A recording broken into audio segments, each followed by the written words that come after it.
નમસ્કાર 7 વાગ્યાના સમાચારમાં આપ સર્વેનું સ્વાગત કરીએ છીએ। સમાચારની શરૂઆત કરીશું આજના મુખ્ય સમાચારથી।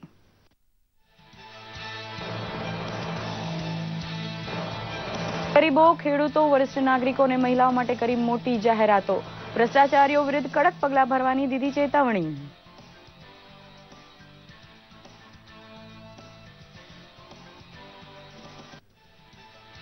કૃષિ, કિસાન ઉપજ અને આવાસ યોજના સહિતની પ્રધાનમંત્રીની ઘોષણાને વહાલપથી વધાવતા દેશવાસીઓ 2017ની પૂર્વ સંધ્યાએ પ્રધાનમંત્રીના મિની બજેટ ઉદ્બોધનથી ચોતરફ રાહત। પ્રધાનમંત્રીની જાહેરાતોથી દેશના વિકાસને વેગ મળશે તેમ જણાવતા કેન્દ્રીય મંત્રીઓ।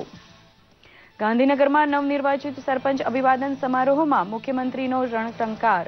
બહુમતીથી ભાજપ વિજય બનશે તેવો વ્યક્ત કર્યો વિશ્વાસ।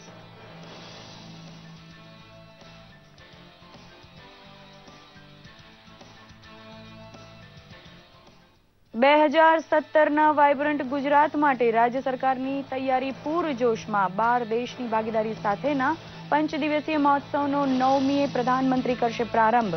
વિશ્વભરના ઉદ્યોગપતિ ગુજરાતને આંગણે। હિન્દુ સંસ્કૃતિના સંવર્ધન સંરક્ષણમાં ગુરુ બ્રાહ્મણ સમાજનું યોગદાન બહુમૂલ્ય। દલિત સમાજની એકતા તેજાનંદ સ્વામીને આભારી ગણાવતા મુખ્યમંત્રી। કલોલના આરસોડિયામાં યોજાયો 1008 બટુકોનો યજ્ઞોપવિત સમારંભ। ભક્તિ, ઇતિહાસ, કલા, સંસ્કૃતિ અને પ્રકૃતિનો સમન્વય સમાન પાવાગઢ ચાંપાનેર પંચમહોત્સવનો પ્રારંભ। હાલોલ પાવાગઢ વચ્ચે 54 કરોડના 4 લેન માર્ગની ઘોષણાથી પ્રકૃતિ પ્રવાસનને મળશે વેગ। અને દેશ અને દુનિયામાં નવા વર્ષનું ઉત્સાહભેર સ્વાગત। ભારત સહિત અન્ય દેશોમાં રંગારંગ કાર્યક્રમ અને ભવ્ય આતશબાજીથી 2017નું સ્વાગત। ગુજરાતના વિવિધ ચર્ચમાં યોજાઈ પ્રાર્થના સભા।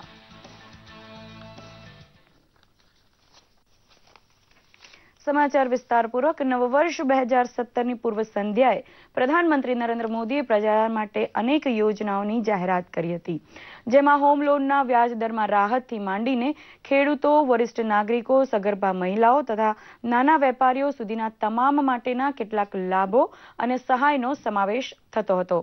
જોઈએ એક અહેવાલ। પ્રધાનમંત્રી નરેન્દ્ર મોદીએ નવા વર્ષની શરૂ થનારી કેટલીક પ્રજાલક્ષી યોજનાની જાહેરાત કરી હતી, જે અંતર્ગત પ્રધાનમંત્રી આવાસ યોજનામાં રૂપિયા 9 લાખ સુધી હોમ લોનના વ્યાજમાં 4% અને રૂપિયા 12 લાખ સુધીની લોન પરના વ્યાજમાં 3% સુધીની છૂટ અપાશે। પ્રજાજોગ સંબોધનમાં પ્રધાનમંત્રીએ જણાવ્યું હતું કે આ યોજના અંતર્ગત ગ્રામીણ વિસ્તારોમાં મકાનો બનાવવાનો લક્ષ્યાંક 33% વધારવા સાથે નવા ઘર બનાવવા તેમજ જૂના મકાનોના સમારકામ માટેની રૂપિયા 2 લાખ સુધીની લોન પર 3% વ્યાજ મુક્તિ મળશે। निम्न मध्यम वर्ग और मध्यम वर्ग के लोग घर खरीद सकें, इसके लिए सरकार ने कुछ बड़े फैसले लिए हैं। अब प्रधानमंत्री आवास योजना के तहत शहरों में इस वर्ग को नए घर देने के लिए 2 नई स्कीमें बनाई गई हैं। इसके तहत 2017 में घर बनाने के लिए 9 लाख रुपये तक के कर्ज पर ब्याज में 4% की छूट और 12 लाख रुपये तक के कर्ज पर ब्याज में 3% की छूट दी जाएगी। પ્રધાનમંત્રીએ પોતાની જાહેરાતમાં વરિષ્ઠ નાગરિકોને પણ ધ્યાનમાં લીધા હતા। તેમણે કહ્યું હતું કે વરિષ્ઠ નાગરિકોને 10 વર્ષ માટેની રૂપિયા 7.5 લાખ સુધીની જમા રકમ પર વાર્ષિક 8% વ્યાજની ગેરંટી મળશે। सरकार वरिष्ठ नागरिकों के लिए भी एक स्कीम शुरू करने जा रही है। बैंक में ज्यादा पैसा आने पर अक्सर बैंक डिपॉजिट पर इंटरेस्ट रेट घटा देते हैं। वरिष्ठ नागरिकों पर इसका प्रभाव ना हो, इसलिए 7.5 लाख रुपए तक की राशि पर 10 साल तक के लिए सालाना 8% का इंटरेस्ट रेट ब्याज दर सुरक्षित किया जाएगा। ब्याज की ये राशि वरिष्ठ नागरिक हर महीने प्राप्त कर सकते हैं। વિમુદ્રીકરણના નિર્ણય બાદની મુશ્કેલીઓ છતાં દેશવાસીઓએ દાખવેલી ઈમાનદારીને પ્રધાનમંત્રીએ અજોડ ગણાવી હતી. તેમણે જણાવ્યું હતું કે સત્ય અને પ્રામાણિકતા કેટલી મહત્વની છે તે દેશની પ્રજાએ ફરીથી એકવાર સાબિત કરી બતાવ્યું છે. 125 करोड़ देशवासियों ने तकलीफें झेलकर, कष्ट उठाकर ये सिद्ध कर दिया है कि हर हिंदुस्तानी के लिए सच्चाई और अच्छाई कितनी अहमियत रखती है। काल के कपाल पर यह अंकित हो चुका है कि जनशक्ति का सामर्थ्य क्या होता है, उत्तम अनुशासन किसे कहते हैं, अपप्रचार की आंधी में सत्य को पहचानने की विवेक बुद्धि किसे कहते हैं, सामर्थ्यवान बेबाक बेईमान के सामने ईमानदारी का संकल्प कैसे विजय पाता है। નવા વર્ષથી ખેડૂતો માટે પણ અનેક લાભકારી યોજનાઓની પ્રધાનમંત્રી દ્વારા જાહેરાત કરાઈ છે. પ્રધાનમંત્રીએ જણાવ્યું હતું કે ખેડૂતોએ જિલ્લા સહકારી બેંકો અને પ્રાથમિક સમિતિઓમાંથી ખરીફ અને રવિ પાક માટે લીધેલી લોન પરના વ્યાજમાંથી 60 દિવસનું વ્યાજ સરકાર ભોગવશે. किसान भाइयों के हित में कुछ और अहम निर्णय भी लिए गए हैं। डिस्ट्रिक्ट कोऑपरेटिव सेंट्रल बैंक और प्राइमरी सोसाइटी से जिन किसानों ने खरीफ और रबी की बुआई के लिए कर्ज लिया था, उस कर्ज के 60 दिन का ब्याज सरकार वहन करेगी और किसानों के खातों में ट्रांसफर करेगी। कोऑपरेटिव बैंक और सोसाइटी से किसानों को और ज्यादा कर्ज मिल सके, इसके लिए उपाय किए गए हैं। नाबार्ड ने पिछले महीने 21,000 करोड़ रुपए की व्यवस्था की थी। अब सरकार इसे लगभग 2 गुना करते हुए इसमें 20,000 करोड़ रुपए और जोड़ रही है। इस रकम को नाबार्ड कोऑपरेटिव बैंक और सोसाइटीज को कम ब्याज पर देगा और इससे नाबार्ड को जो आर्थिक नुकसान होगा उसे भी सरकार वहन करेगी. 2016ના અંતિમ દિવસે પ્રધાનમંત્રીએ કરેલી જાહેરાતો 2017ના વર્ષમાં ગરીબ અને મધ્યમ વર્ગ સહિતના સામાન્ય નાગરિકો માટે આશીર્વાદ સમી બની રહેશે. દૂરદર્શન સમાચાર, અમદાવાદ. પ્રધાનમંત્રી નરેન્દ્ર મોદીના રાષ્ટ્રજોગ સંબોધનની નાણામંત્રી અરુણ જેટલી સહિત સર્વોચ્ચ નેતાઓએ પ્રશંસા કરી હતી. ગૃહમંત્રી રાજનાથ સિંહે પ્રધાનમંત્રીએ કરેલી કલ્યાણલક્ષી ઘોષણાઓ માટે ધન્યવાદ પાઠવ્યા હતા. તો નાણામંત્રી અરુણ જેટલીએ જણાવ્યું હતું કે પ્રધાનમંત્રીની જાહેરાતોથી આર્થિક પ્રવૃત્તિઓને સકારાત્મક વેગ મળશે. વરિષ્ઠ નાગરિકોને એફડી પર ચોક્કસ રિટર્ન મળશે તે ઘણી સારી બાબત છે. જેટલીએ જણાવ્યું હતું કે પ્રધાનમંત્રીની જાહેરાતના કારણે જીડીપીમાં વધારો થશે અને કૃષિ, લઘુ તેમજ મધ્ય ઉદ્યોગને પણ પ્રોત્સાહન મળશે.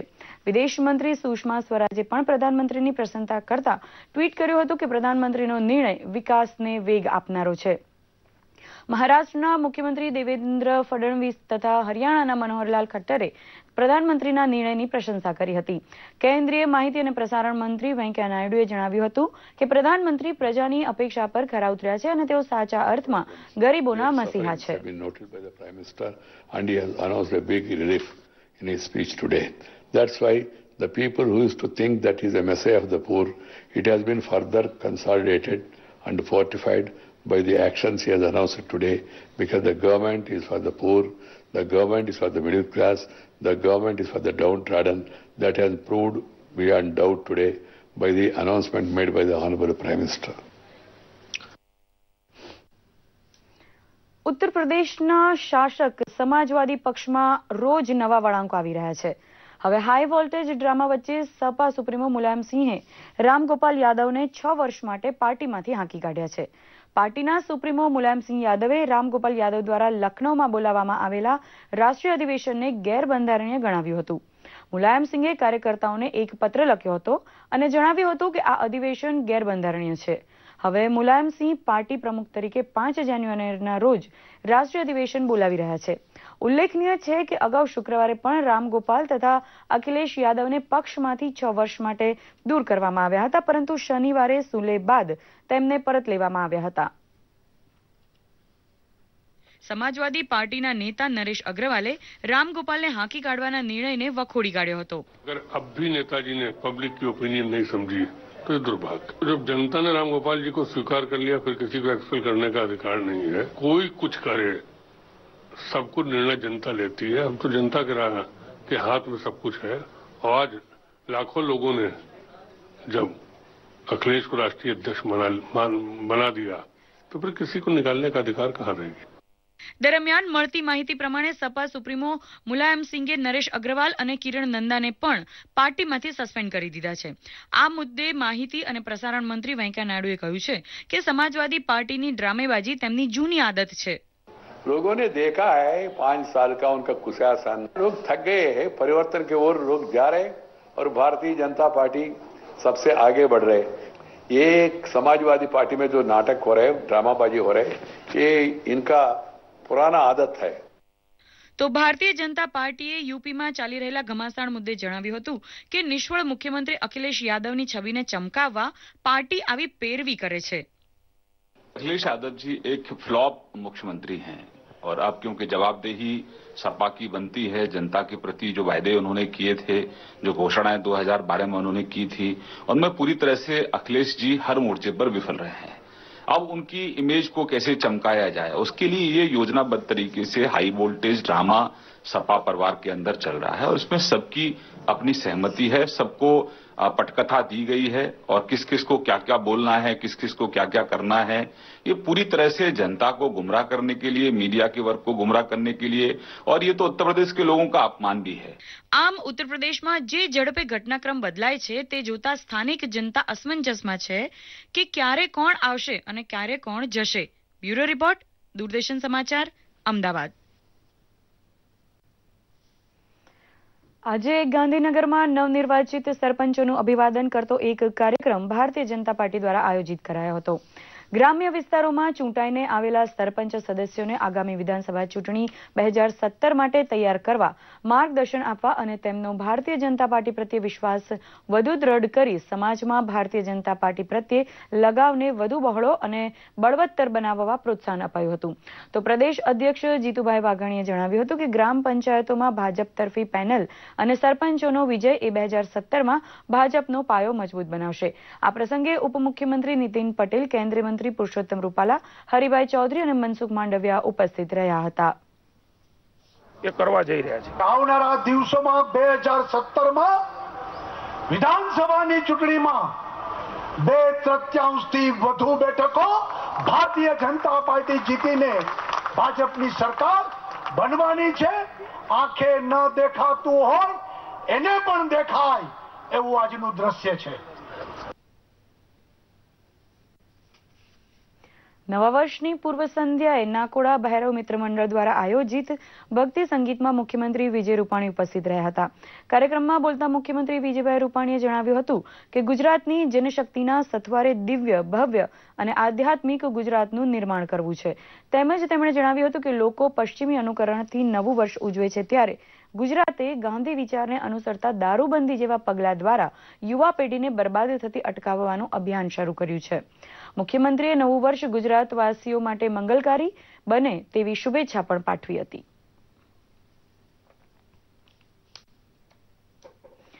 મુખ્યમંત્રી વિજય રૂપાણી કલોલના આરસોડિયા ખાતે તેજાનંદ ધામ ખાતે આયોજિત ગુરુ બ્રાહ્મણ સમાજના સામૂહિક યજ્ઞોપવિત સંસ્કાર વિધિમાં ઉપસ્થિત રહ્યા હતા. 1008 બટુકોના યજ્ઞોપવિત પ્રસંગે મુખ્યમંત્રી વિજય રૂપાણીએ જણાવ્યું હતું કે હિન્દુ ધર્મના રક્ષણ અને ભારતીય સંસ્કૃતિના વિસ્તાર, સંરક્ષણ અને સંવર્ધન કરવામાં ગુરુ બ્રાહ્મણ સમાજનું યોગદાન મહત્વનું છે. તેમજ તેમણે જણાવ્યું હતું કે તેજાનંદ સ્વામીએ દલિત સમાજની એકતા અને અખંડિતતા ટકાવી રાખવામાં સમગ્ર જીવન સમર્પિત સમર્પિત કર્યું હતું। આ તકે મુખ્યમંત્રીએ પ્રજાલક્ષી વિવિધ યોજનાઓ અંગે પણ માહિતી આપી હતી। તેમજ અયોધ્યા મેં રામ યુવાનો કો કામ તેમ જણાવતા મુખ્યમંત્રીએ જણાવ્યું હતું કે સરકાર દ્વારા 3 લાખથી વધુ યુવાનોને રોજગારી આપવાનું સુચારુ આયોજન સરકારે કર્યું છે। રાજકોટમાં ઉપલેટાના પ્રાંસલા ગામે વૈદિક મિશન ટ્રસ્ટ દ્વારા 19મી રાષ્ટ્રકથા શિબિર આયોજિત કરવામાં આવી હતી। આ કાર્યક્રમમાં રાજ્યપાલ ઓપી કોહલી તથા મિઝોરમના રાજ્યપાલ નિર્ભય શર્મા ઉપસ્થિત રહ્યા હતા અને વિવિધ રાજ્યના 15,000થી વધુ બાળકોને પ્રોત્સાહિત કર્યા હતા। રાજ્યપાલ શ્રી ઓપી કોહલીએ જણાવ્યું હતું કે રાષ્ટ્રને ઉચ્ચતમ વિકાસ તરફ પહોંચાડવા યુવાનો પૂર્ણપણે સક્ષમ છે। મિઝોરમના રાજ્યપાલ નિર્ભય શર્માએ પ્રેરક ઉદ્બોધનમાં જણાવ્યું હતું કે દેશને ગૌરવવંતો ઇતિહાસ જાણવો જરૂરી છે। તેમજ તેમણે વૈદિક મિશન અને સ્વામી ધર્મબંધુજીની રાષ્ટ્ર સેવાકીય પ્રવૃત્તિની પ્રશંસા કરી હતી। આ શિબિરમાં 1,68,000થી વધારે વિદ્યાર્થીઓ તથા શિક્ષકો સહભાગી થયા હતા। ગુજરાતના તત્કાલીન મુખ્યમંત્રી નરેન્દ્ર મોદીના સ્વપ્ન સમા વાઇબ્રન્ટ ગુજરાતની તૈયારીઓ શરૂ થઈ ગઈ છે। આગામી સપ્તાહે તારીખ 9ના રોજ પ્રધાનમંત્રી મોદી વાઇબ્રન્ટ ગુજરાત 2017ની 9મી શૃંખલાનું ઉદ્ઘાટન કરશે। 2003માં માત્ર ગુજરાત રાજ્ય તરીકે શરૂ થયેલા વાઇબ્રન્ટ ગુજરાત 2017નો 9મી શૃંખલામાં આ વખતે 12 જેટલા દેશો પણ જોડાયા છે। 1,50,000 ચોરસ મીટર જગ્યામાં આયોજિત થનારા વાઇબ્રન્ટ ગુજરાત 2017નો કાર્યક્રમ 5 દિવસીય મહોત્સવ સમાન બની રહેશે।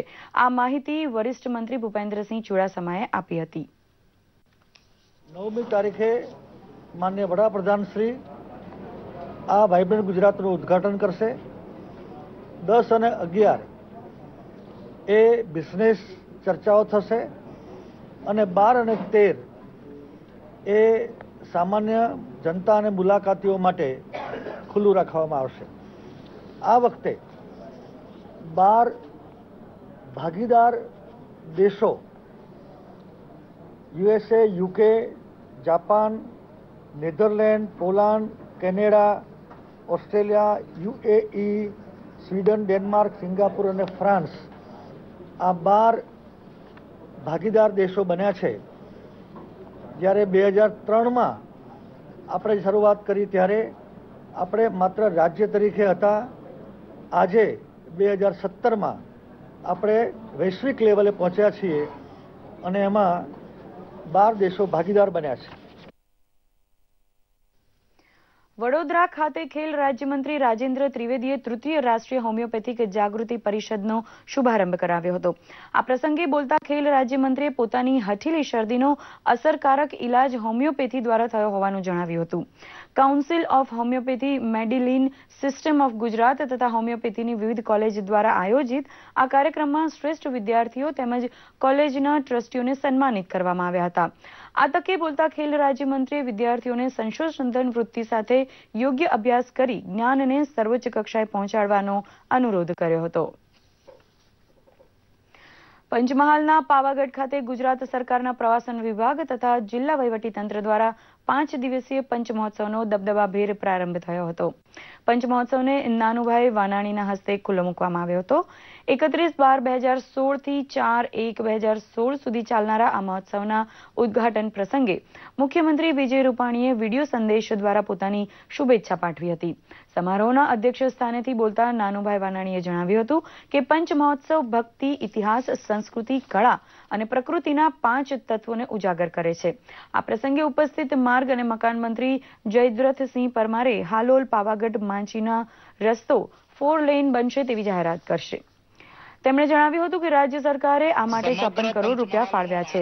રાજ્ય સરકારે મહોત્સવ માટે જિલ્લાના તંત્ર સાથે MOU કર્યા છે અને 3 આકર્ષક પેવેલિયન પણ ઉભા કરવામાં આવ્યા છે। એના દર્શન થઈ રહ્યા છે।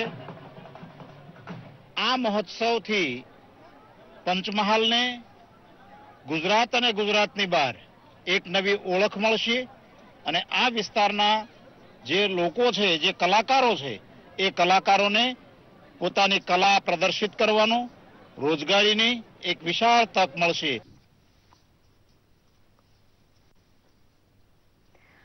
ભારત સહિત દુનિયાભરમાં નવ વર્ષ 2017નું ધમાકેદાર સ્વાગત કરાયું હતું।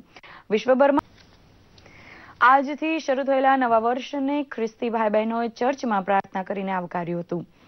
અમદાવાદના ખોખરા વિસ્તારમાં આવેલા મેથોડિસ્ટ ચર્ચમાં નવ વર્ષ નિમિત્તે પ્રાર્થનાનો કાર્યક્રમ આયોજિત કરવામાં આવ્યો હતો, જેમાં મોટી સંખ્યામાં ખ્રિસ્તી ભાઈ બહેનો ઉપસ્થિત રહ્યા હતા અને પરસ્પરને નવા વર્ષની શુભેચ્છા પાઠવી હતી.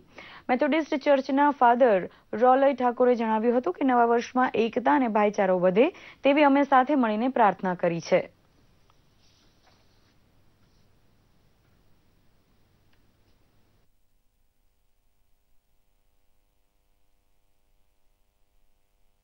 નવા વર્ષે સાથે સંગત કરીએ, સત્સંગ કરીએ, ભજન ભક્તિ સાથે પરમેશ્વરને મહિમા આપીએ છીએ. પ્રેમ, એકતા, શાંતિનો અને ભાઈચારાનો સંદેશ અમે પોતે ચર્ચના સભ્યો તરીકે લઈએ છીએ કે બીજાને પણ અમે આ સાથે આપીએ છીએ. આજે સૌ ખ્રિસ્તી ભાઈ બહેનોનું નૂતન વર્ષ એટલે કે બેસતું વર્ષ છે. આજથી ઈસવીસન 2017નો પ્રારંભ થયો છે. 25 ડિસેમ્બર નાતાલ પર્વથી શરૂ કરીને 1 જાન્યુઆરી સુધી સૌ ખ્રિસ્તી ભાઈ બહેનો નાતાલ ઉલ્લાસનું પર્વ મનાવે છે. ખ્રિસ્તી ધર્મમાં રોમન કેથોલિક અને પ્રોટેસ્ટન્ટ સંપ્રદાયો દ્વારા પ્રભુ ઈસુ ખ્રિસ્તની પ્રાર્થના કરવામાં આવે છે. નવા વર્ષની પૂર્વ સંધ્યાએ અમદાવાદમાં કેથોલિક સંપ્રદાયના લોકો દ્વારા લોયલા ચર્ચ ખાતે પ્રભુ ઈસુની પ્રાર્થના આરાધના કરવામાં આવી હતી. સમય અને જીવન પ્રભુ ઈસુએ આપેલી ભેટ છે અને સૌએ પ્રભુ ઈસુનો આભાર માની એકબીજાને નૂતન વર્ષની શુભકામના પાઠવી હતી.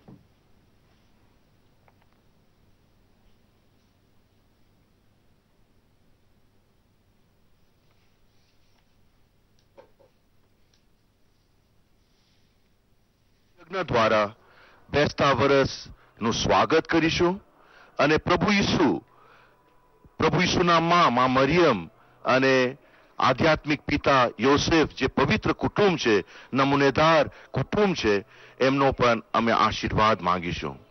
તો ફરી એકવાર બેસતા વર્ષની સોનેરી સલામ. Happy new year. May this year and all the years to come be of love, peace, joy and happiness. આ સાથે જ આ સમાચાર બુલેટિન અહીં સંપન્ન કરી રહ્યા છીએ. નમસ્કાર.